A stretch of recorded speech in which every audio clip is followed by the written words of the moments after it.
Margaret Chen had been invisible for 15 years. Every morning at 7:30 a.m., she walked through the marble lobby of Whitmore and Associates, her sensible heels clicking against the polished floor in a rhythm that security guards could set their watches to. The partners barely glanced up when she passed, their eyes sliding over her beige blazers and conservative skirts like she was part of the building's architecture. "Good morning, Margaret," they'd mutter, already forgetting her name before the words left their lips. To them, she wasn't Margaret Chen, holder of 2 master's degrees and fluent in 4 languages. She was simply the secretary, a fixture who kept their calendars organized and their coffee hot. The law firm occupied 3 floors of a gleaming Manhattan high-rise where million-dollar deals were brokered behind mahogany doors, and justice was a commodity traded in billable hours. Margaret's desk sat in the center of the 42nd floor like a command center, surrounded by the offices of 7 senior partners who collectively controlled more political influence than most senators. She knew their secrets because invisible people see everything. She knew that Harrison Whitmore was stealing from client accounts to fund his gambling addiction. She knew that Patricia Mills was selling case information to opposing counsel. She knew that David Chen, no relation, despite the shared surname, was laundering money through fake charity organizations. But Margaret kept their secrets because that's what good secretaries do. They smile, they file, and they pretend not to hear the conversations that happen just beyond their peripheral vision. Until today, the morning started like any other. Margaret arrived precisely at 7:30, unlocked the office suite, and began brewing the first pot of coffee. The partners wouldn't arrive for another hour, which gave her time to review emails, organize files, and prepare for the day's orchestrated chaos. She was sorting through the mail when she noticed it, a manila envelope with no return address, marked only with her name in block letters, not Margaret Chen, secretary to the partners, or office administrator, just Margaret Chen, as if someone actually knew she existed. Inside was a single black file folder, thick with documents and photographs. A yellow sticky note was attached to the cover. "You're the only one who can stop them. The deadline is Friday. A friend." Margaret's hands trembled as she opened the file. The first document was a bank statement showing a wire transfer of $50 million from the firm's client trust account to an offshore corporation in the Cayman Islands. The second was a photograph of Harrison Whitmore shaking hands with Viktor Kozlov, a Russian oligarch currently under federal investigation for war crimes.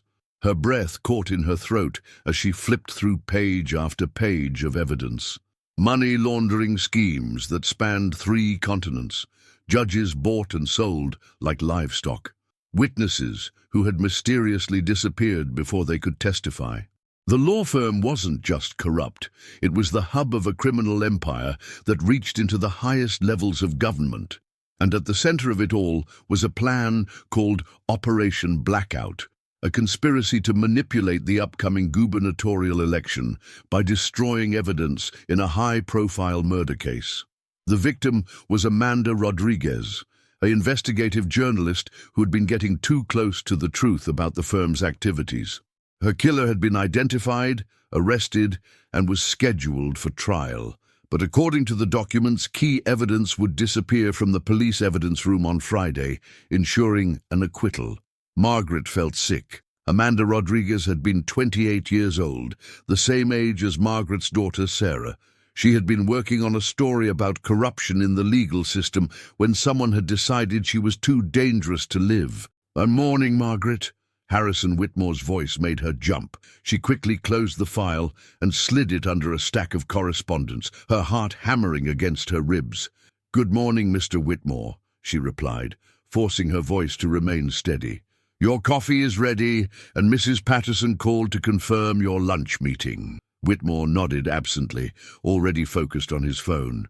He was a tall man, with silver hair and the kind of distinguished appearance that made juries trust him instinctively. Margaret had once admired his courtroom presence.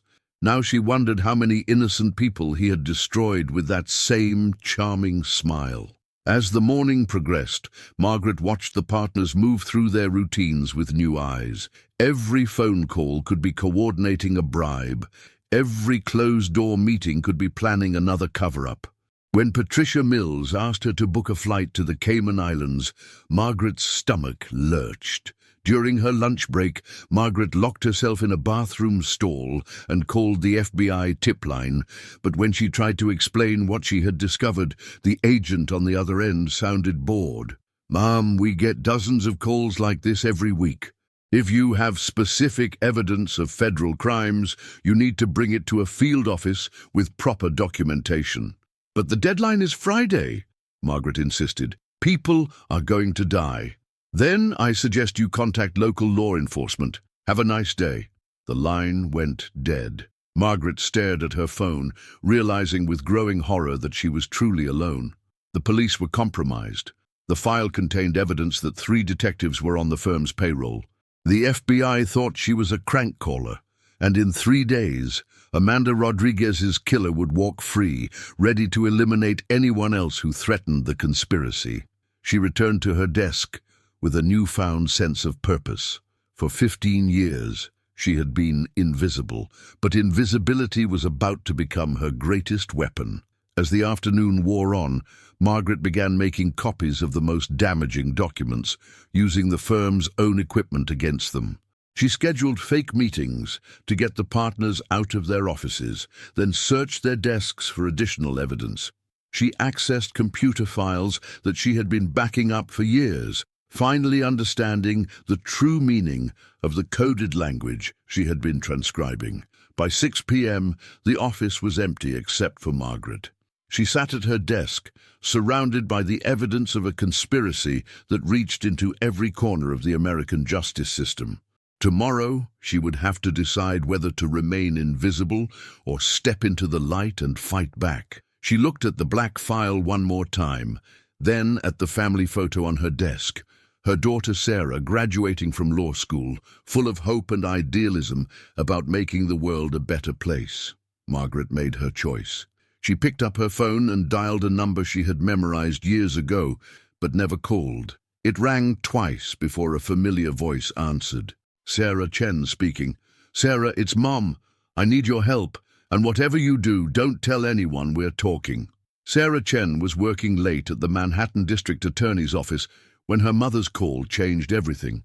As a junior prosecutor specializing in white-collar crime, she had spent 3 years building a reputation for meticulous preparation and unwavering ethics.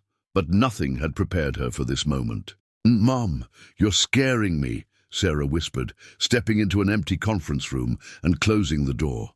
"What kind of help do you need?" Margaret's voice was steady, but urgent. "I can't explain over the phone. Can you meet me tonight, somewhere private? It's almost 9 o'clock. Can't this wait until—" "Friday is the deadline, Sarah. If we don't act now, a murderer walks free and more people die." Sarah felt a chill run down her spine. In all her memories, her mother had never spoken with such intensity. Margaret Chen was the most cautious person she knew, a woman who double-checked restaurant receipts and read every word of user agreements. For her to be talking about murders and deadlines meant something truly extraordinary was happening. "The old diner on 84th Street, Sarah said finally. "I'll be there in an hour." The subway ride to the Upper West Side gave Sarah time to think. Her mother worked for Whitmore and Associates, one of the most prestigious law firms in the city. Harrison Whitmore himself was a legal legend, the kind of attorney who had argued cases before the Supreme Court and socialized with senators. What could possibly be so dangerous that her mother was afraid to discuss it over the phone? The Starlight Diner was nearly empty when Sarah arrived. She found her mother in a corner booth, looking older and more fragile than she remembered. Margaret had always been impeccably dressed, but tonight her usually perfect hair was disheveled, and her hands shook as she stirred her coffee. "Mom, what's going on?" Margaret slid the black file across the table without a word. Sarah opened it and began reading, her prosecutor's mind immediately recognizing the significance of what she was seeing. Bank records, photographs, recorded conversations. It was a prosecutor's dream and a defendant's nightmare. Jesus Christ, Sarah breathed, flipping through page after page of evidence. Where did you get this? Someone left it on my desk this morning, along with a note saying I was the only one who could stop them. Sarah looked up from the documents, her mind racing. Mom, this is huge. We're talking about RICO charges, conspiracy, murder. The entire firm could be brought down. That's not the worst part. Margaret pointed to a specific document near the back of the file. Look at the Rodriguez case. Sarah found the section and felt her blood turn cold.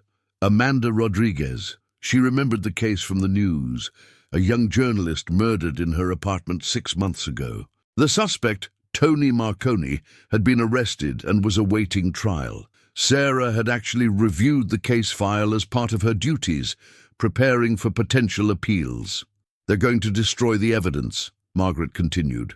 Friday night, during the shift change at the police evidence facility, Marconi walks free, and whoever killed Amanda Rodriguez gets away with murder. We have to call the FBI immediately. I already tried. They think I'm a crank caller. Margaret's voice cracked. Sarah, I've worked for these people for 15 years. I've watched them destroy lives and careers, and I never said a word because I thought it wasn't my place, but I can't stay silent anymore. Sarah studied her mother's face, seeing a determination she had never witnessed before. What are you asking me to do? Help me build a case they can't ignore. Use your connections at the DA's office. Make them listen. Sarah closed the file and leaned back in the booth. As a prosecutor, she knew the evidence was compelling but complicated. A defense attorney would claim it was stolen, inadmissible, possibly fabricated. They would need corroborating evidence, witness testimony, a chain of custody that would hold up in court. This is dangerous, Mom. If they find out you have this information, they'll kill me. Margaret's voice was matter of fact. Just like they killed Amanda Rodriguez, and God knows how many others. But if we do nothing, they win, and I won't be able to live with myself. Sarah made her decision. Okay, but we do this carefully. No phones, no emails, no electronic communications of any kind. If they're monitoring police communications, they probably have access to other systems too. Over the next 2 hours, they developed a plan. Sarah would use her access to the DA's office to verify what she could about the Rodriguez case. She would also reach out to Detective Maria Santos, one of the few investigators she trusted completely. Meanwhile, Margaret would continue her normal routine at the firm while secretly gathering additional evidence. There's something else, Margaret said as they prepared to leave. The person who gave me this file, they're still out there. Someone inside the conspiracy wants it exposed. Any idea who? I have a theory, but I need to be sure before I say anything. They parted ways outside the diner, hugging longer than they had in years. As Sarah watched her mother disappear into the subway, she felt a mixture of pride and terror. Margaret Chen was no longer invisible. She was about to become the most dangerous person in New York. The next morning, Sarah arrived at the DA's office early and immediately pulled the Rodriguez case file. What she found confirmed her worst fears. Key pieces of evidence, DNA samples, surveillance footage, witness statements, were scheduled to be transferred to a more secure facility. On Friday evening, the transfer order had been signed by Captain Michael Torres, one of the officers named in the black file as being on Whitmore's payroll. Sarah called Detective Santos and arranged to meet for lunch. Maria was a 20-year veteran with an impeccable reputation and a hatred for corrupt cops that was legendary in the department. I need to ask you about the Rodriguez case, Sarah said once they were seated in a crowded restaurant downtown. Maria's expression darkened. So what about it? Have you noticed anything unusual about the evidence handling? You mean besides the fact that half the physical evidence is being moved to some mystery location tomorrow night? Maria leaned forward, lowering her voice. Sarah, something stinks about this whole case. Good evidence keeps disappearing. Key witnesses suddenly change their stories, and now Torres is personally overseeing an evidence transfer that makes no sense. Sarah felt a surge of excitement. If Maria had independently noticed irregularities, it would strengthen their case significantly. What would you say if I told you I had evidence that Torres is taking bribes? I'd say it was about damn time someone proved it. Sarah made another decision that would change both their lives. Meet me tonight at 10 o'clock, Pier 47. Come alone and don't tell anyone where you're going. As they parted ways, Sarah felt the weight of responsibility settling on her shoulders. In less than 48 hours, a conspiracy that had operated in darkness for years would finally face the light. But first, they had to survive until Friday. She spent the afternoon discreetly copying relevant case files and identifying potential allies within the DA's office. By evening, she had a list of 6 prosecutors and investigators who she believed could be trusted. If things went according to plan, they would have enough evidence to launch the biggest corruption investigation in New York history. But as Sarah prepared to leave the office that night, her phone buzzed with a text from an unknown number. "Stop digging or join your mother in the ground." The game had changed. They were no longer hunters. They were prey. Detective Maria Santos had been a cop for 20 years, and she had learned to trust her instincts above all else. Tonight, those instincts were screaming that she was walking into something that could either make her career or end her life. Pier 47 was deserted at 10 p.m., with only the distant lights of New Jersey reflecting off the dark water of the Hudson River. Maria arrived 15 minutes early, her service weapon checked and ready, her backup team positioned discreetly nearby, despite Sarah's request to come alone. She hadn't survived 2 decades in the NYPD by taking unnecessary risks. Sarah appeared precisely on time, carrying a briefcase and looking like she hadn't slept in days.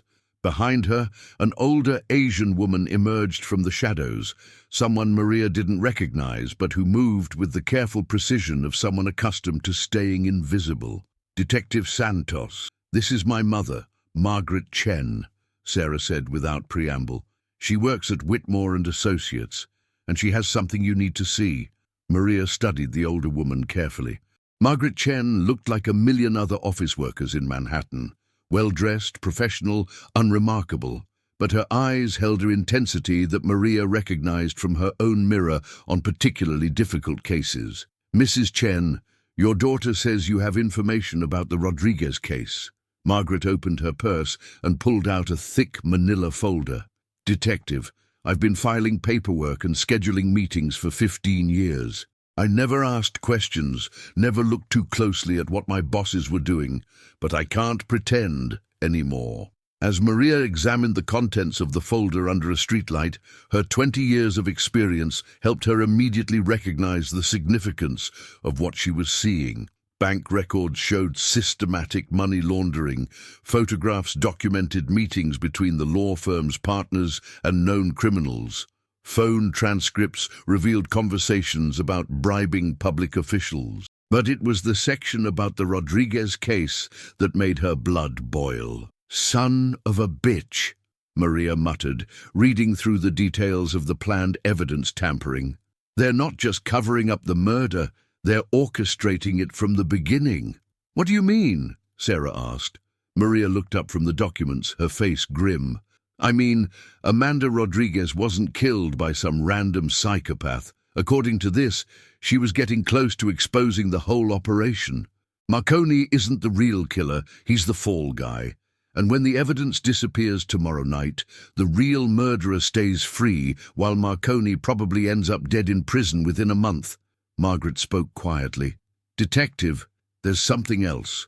I think I know who the real killer is." Both Maria and Sarah turned to stare at her. 3 weeks before Amanda Rodriguez died, she came to our office, Margaret continued. She had an appointment with Mr. Whitmore, claiming to be working on a story about successful law firms, but I saw her taking pictures of the directory in the lobby, and she asked me specific questions about the partners' schedules. You think she was investigating them? I know she was, because 2 days later David Chen, one of the partners, asked me to book him a flight to Miami.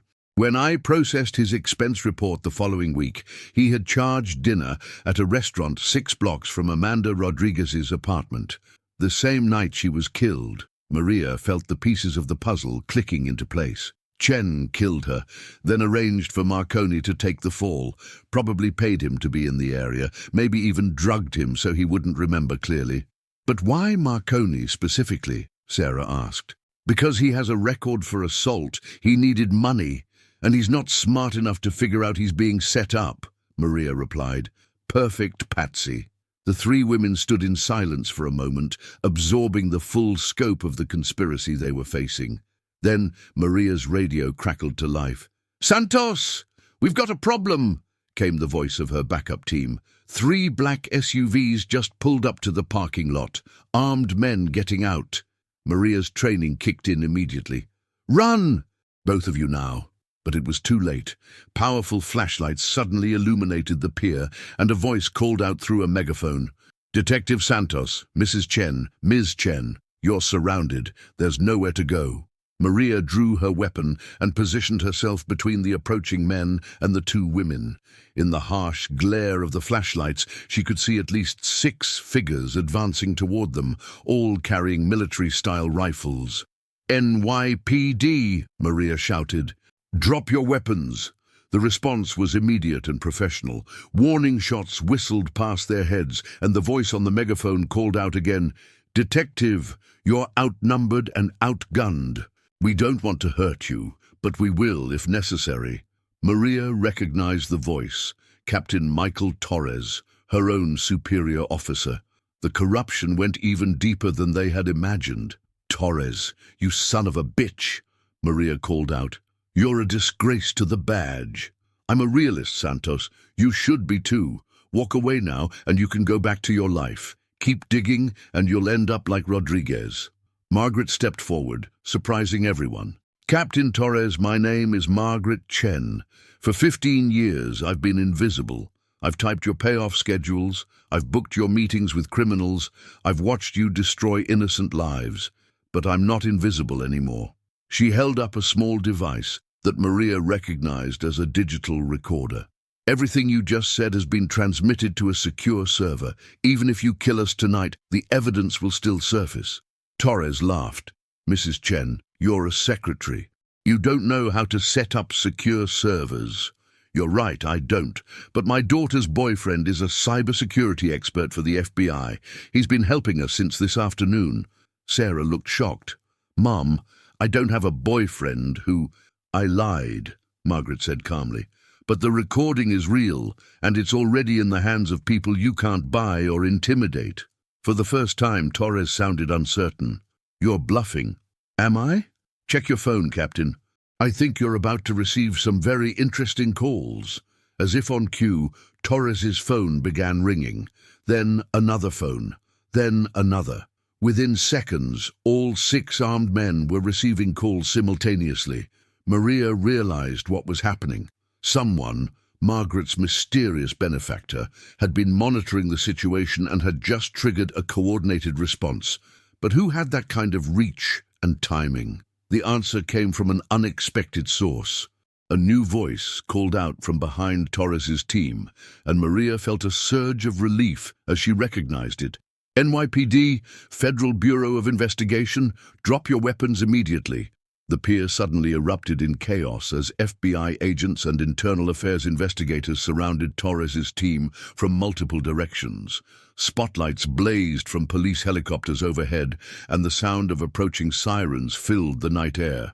Torres tried to run, but Maria was ready for him. She tackled him at the edge of the pier, and they both went down hard on the wooden planks. As she cuffed her former captain, she felt a mixture of satisfaction and sadness that it had come to this. "How?"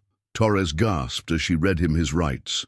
Margaret Chen walked over and looked down at the corrupt cop with contempt. "You made one mistake, Captain. You assumed that secretaries don't pay attention, but we see everything. We hear everything. And sometimes we remember everything." As the dust settled and the arrests were made, Maria finally asked the question that had been bothering her all evening. "Mrs. Chen, who really gave you that black file?" Margaret smiled for the first time since Maria had met her. Detective Santos meets Special Agent Jennifer Walsh, FBI Internal Corruption Unit.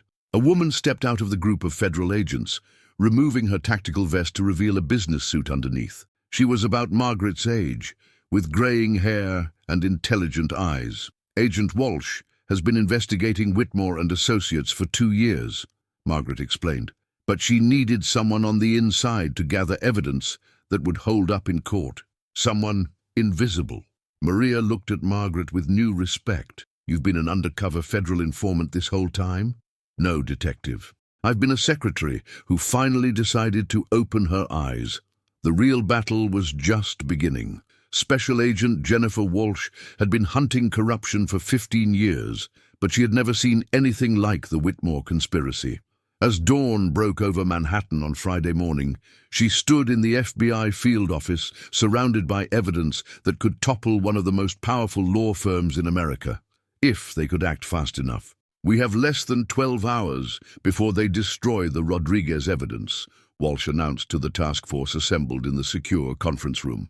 If we don't move now, a murderer walks free, and this entire network disappears underground. The room buzzed with tension as FBI agents, federal prosecutors, and NYPD internal affairs investigators studied the evidence Margaret Chen had helped them compile. Detective Maria Santos sat at the head of the table, her badge gleaming under the fluorescent lights.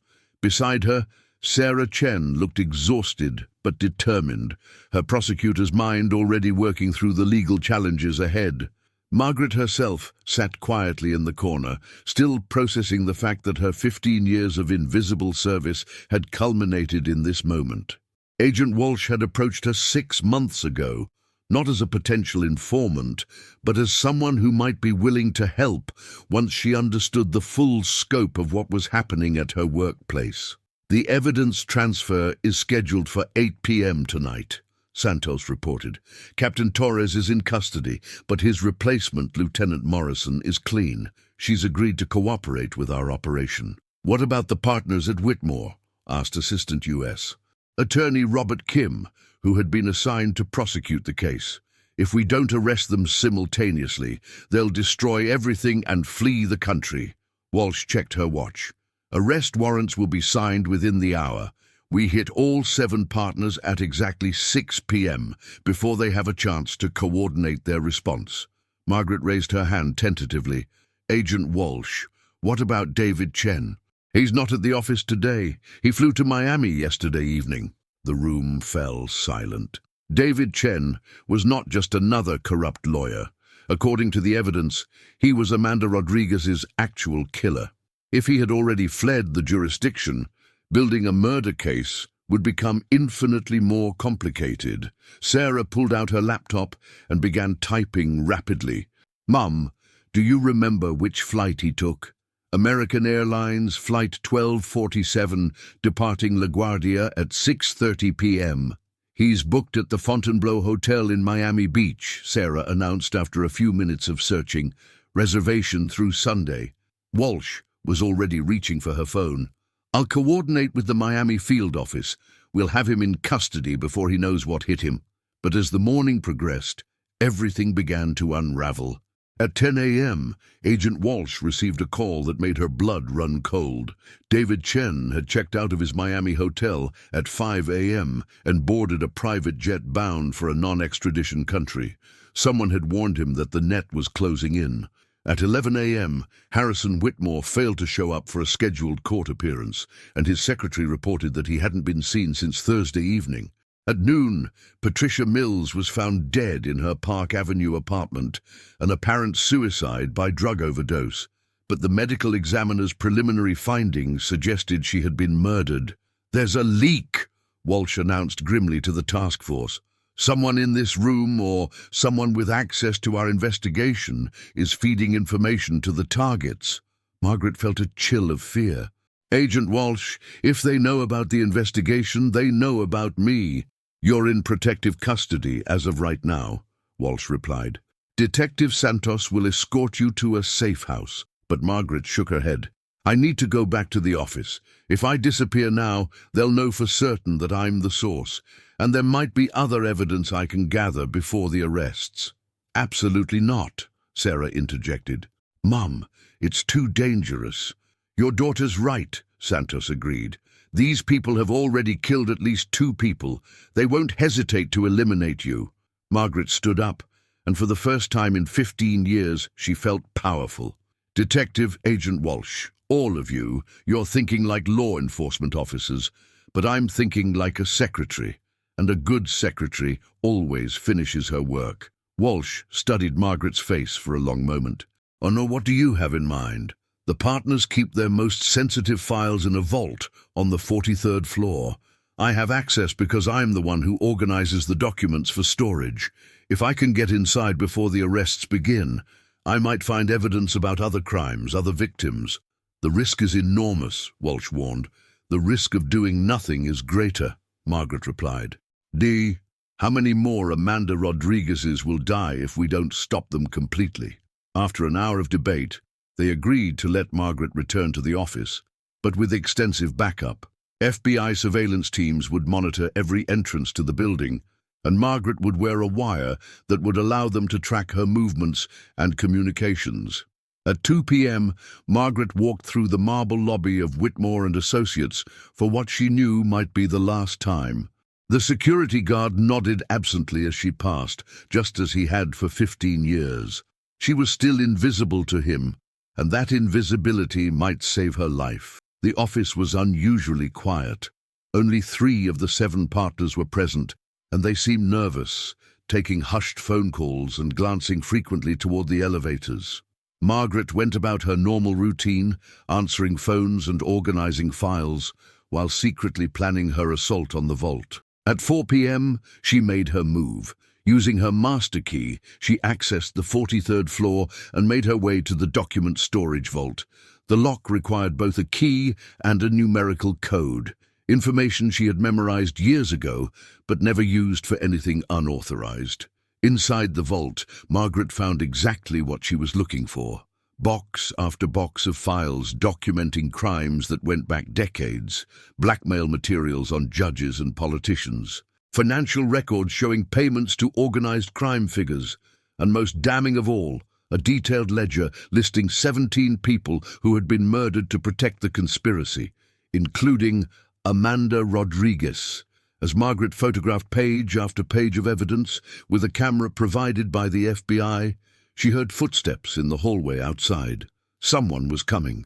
She quickly closed the files and moved toward the vault door, but it was too late. Harrison Whitmore appeared in the doorway, flanked by 2 men Margaret didn't recognize. "Hello, Margaret," Whitmore said calmly. "I think it's time we had a conversation." One of the men closed the vault door behind them, and Margaret heard the electronic lock engage. She was trapped 43 floors above the street with a murderer and his accomplices. "You've been a very busy secretary," Whitmore continued, his voice carrying the same charming tone he used in court. "Did you really think we wouldn't notice?" Margaret's hand moved instinctively toward the panic button on her wire, but one of Whitmore's men was already reaching for it. "I'm afraid Agent Walsh won't be able to help you," Whitmore said, as the man crushed the transmitter under his heel. "You see, Margaret, you made one crucial mistake. You assumed that corruption stops at the local level." "What do you mean?"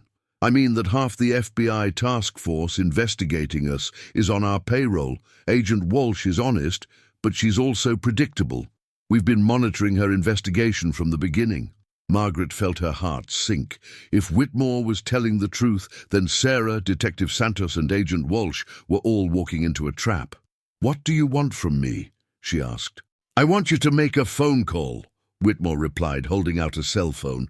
"Call your daughter and tell her to abandon the investigation.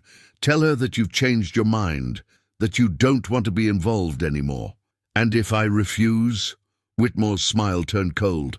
"Then you'll join Amanda Rodriguez and Patricia Mills, and tomorrow morning your daughter will have a very unfortunate accident on her way to work." Margaret took the phone with trembling hands. For 15 years, she had been invisible, powerless, insignificant. But in this moment she realized that sometimes the most powerful thing an invisible person can do is refuse to disappear. "Mr. Whitmore," she said quietly, "I have something to tell you." "What's that, Margaret?" "I'm not just a secretary anymore." And with that, she hurled the phone against the concrete wall, shattering it into pieces. The real fight was about to begin. Harrison Whitmore stared at the broken phone fragments scattered across the vault floor, his composed facade finally cracking. For the first time in his 30-year legal career, someone had defied him. And it was the secretary he'd barely noticed for 15 years. "You have no idea what you've just done," Whitmore said, his voice dropping to a dangerous whisper. Margaret Chen stood straighter than she had in decades. "I know exactly what I've done. I've stopped being afraid." Outside the vault, 43 floors below, Agent Walsh was coordinating the largest corruption bust in NYPD history when her communications team reported the loss of Margaret's signal. At the same moment, Detective Santos received a call that made her blood run cold. "Agent, we have a problem," Santos announced. "My contact in building security says there's been unusual activity on the 43rd floor. Someone disabled the elevator access, and the stairwell cameras went dark 15 minutes ago." Sarah Chen looked up from her laptop, where she'd been tracking financial transactions. "They have my mother.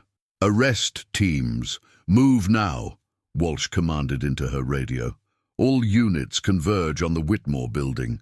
This is no longer a coordinated operation. This is a rescue mission." Inside the vault, Margaret was discovering that 15 years of invisibility had taught her more about the building's security systems than anyone realized. While Whitmore and his men discussed how to dispose of her body, she had been quietly working on the vault's backup communications panel. "You know, Mr. Whitmore," Margaret said conversationally as she reconnected a severed wire behind a filing cabinet, "you made one crucial mistake in all of this." "What's that?" Whitmore asked, distracted by a whispered conversation with one of his accomplices.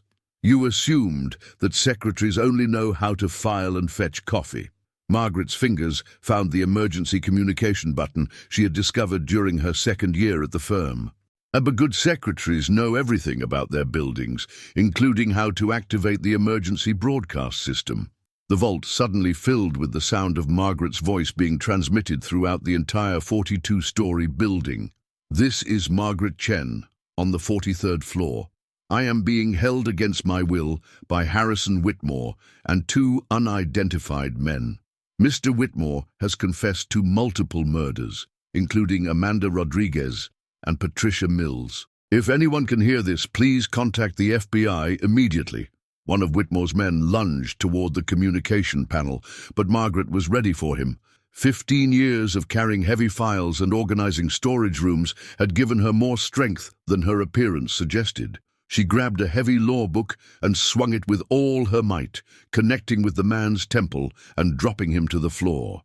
"You crazy bitch!" the second man shouted, pulling out a gun. But before he could fire, the vault door exploded inward as FBI agents detonated a shaped charge from the outside. Smoke filled the small space as tactical teams poured through the breach. Margaret threw herself behind a filing cabinet as gunfire erupted around her. She heard Whitmore screaming orders, heard the distinctive crack of Detective Santos's service weapon, heard Agent Walsh shouting commands to her team. When the smoke cleared 30 seconds later, one of Whitmore's men was dead, the other was wounded and in custody, and Harrison Whitmore himself was on his knees with his hands zip-tied behind his back. "Margaret!" Sarah Chen rushed into the vault, followed closely by Agent Walsh and Detective Santos. "Mom, are you hurt?" Margaret emerged from behind the filing cabinet, dusty and shaken, but uninjured. "I'm fine, sweetheart. But we need to get these files to the prosecutors immediately." Over the next hour, as FBI agents processed the crime scene and arrested the remaining partners throughout the building, Margaret Chen told her story to a room full of federal prosecutors. But it was what happened next that truly amazed everyone present. Agent Walsh, Margaret said as she finished her formal statement. "There's something else you need to know about the Rodriguez case." She pulled out a small digital recorder, not the one Whitmore had destroyed, but a second device she had concealed in her shoe. 3 days ago, I recorded a conversation between David Chen and Harrison Whitmore. They were discussing not just Amanda Rodriguez's murder, but plans to eliminate 2 other journalists who were getting close to the truth. The recording was crystal clear. David Chen's voice describing in detail how he had followed Amanda Rodriguez home, how he had forced his way into her apartment, how he had strangled her with his bare hands while she begged for her life. Whitmore's voice providing advice on staging the scene to implicate Tony Marconi. But here's what they didn't know," Margaret continued. "I wasn't just recording them for evidence. I was recording them because Amanda Rodriguez was my friend." Sarah stared at her mother in shock. "What do you mean?" 6 months ago, I started taking evening classes at the community college, creative writing of all things. Amanda was my instructor." Margaret's voice grew soft with memory. She was brilliant, passionate about justice, always encouraging her students to find their voices. When I saw her name in the news as a murder victim, I couldn't believe it. When I realized my bosses were responsible, Margaret's voice trailed off, but her meaning was clear. This hadn't just been about stopping corruption. It had been about avenging her friend. "There's more," Margaret said, reaching into her purse again. "Amanda gave each of her students a final assignment before she died. We were supposed to write about something that mattered to us, something we wanted to change about the world." She pulled out a handwritten essay titled, "The Invisible Woman: How Secretaries See Everything and Change Nothing." At the bottom, in Amanda Rodriguez's handwriting, was a note. "Margaret, you have an incredible story to tell. Don't let anyone convince you that your voice doesn't matter." "She knew," Margaret said quietly. "Somehow, Amanda knew that I was in a position to make a difference. Her final gift to me was the courage to stop being invisible." As the sun set over Manhattan, the scope of the Whitmore conspiracy became clear. 17 murders spanning 2 decades, hundreds of millions of dollars in laundered money, dozens of corrupted officials from the local police level all the way up to federal judges. Detective Santos coordinated the arrest of Captain Torres's network within the NYPD cleaning house in a way that hadn't been possible for years. Sarah Chen was promoted to lead the prosecution team, despite her personal connection to the case. Agent Walsh received commendation from the FBI director himself for breaking open the largest corruption case in Bureau history. But it was Margaret Chen who received the most unexpected recognition. 2 weeks later, she was sitting in the office of the U.S. Attorney for the Southern District of New York, still wearing one of her conservative business suits, but carrying herself with a confidence that made her seem 10 years younger. "Mrs. Chen," the U.S. Attorney said, "We have a proposition for you." "I'm listening." "We need someone to head up our new white-collar crime witness protection and investigation unit. Someone who understands how corporate bureaucracies really work. Someone who can teach our agents to see what they're missing." Margaret considered the offer carefully. "What would my title be?" "Senior Investigative Coordinator." "Not secretary." "Definitely not secretary." Margaret smiled. "When do I start?" 6 months later, Margaret Chen stood before a graduating class of FBI agents at Quantico, delivering a lecture titled "The Power of Being Underestimated." In the audience, Sarah beamed with pride as her mother commanded the room with natural authority.